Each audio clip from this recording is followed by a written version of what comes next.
Assalamualaikum. Selamat petang. Dia ada buat usaha ni apa benda ni. Yang kentokan Sea Dragon. Laporan untuk Sea Dragon tu aku bertugas dekat sana tu. Untuk dapatkan maklumat. Yang dia kata aku ni kena tahan dengan polis, dengan askar di Thailand.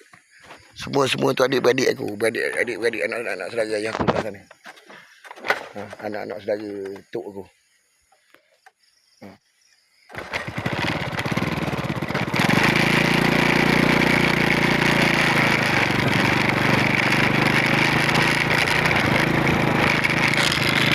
Alhamdulillah.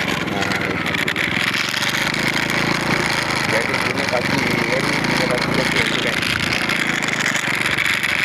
Balik. Balik.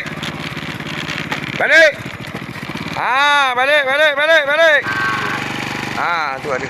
Kampung kita tadi mana kampung kita? Anak kampung kita tak nampak ni. Balik. Skodan.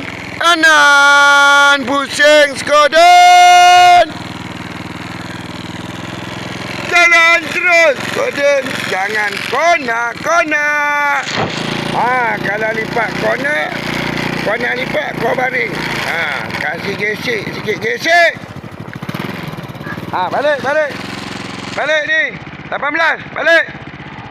Ibu kau mana ni 18?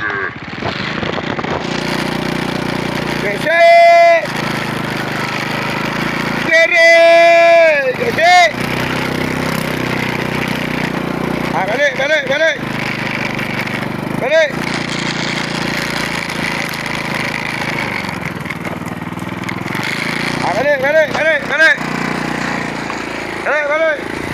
Kita nak gerak ke kandang kawan-kawan. Ke pondok. Hantar kaki. Fish. Kita hantar fish pun. Fish.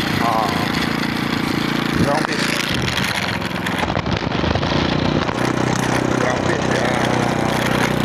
Ini Cowboy kampung. Cowboy kampung TV. Okey.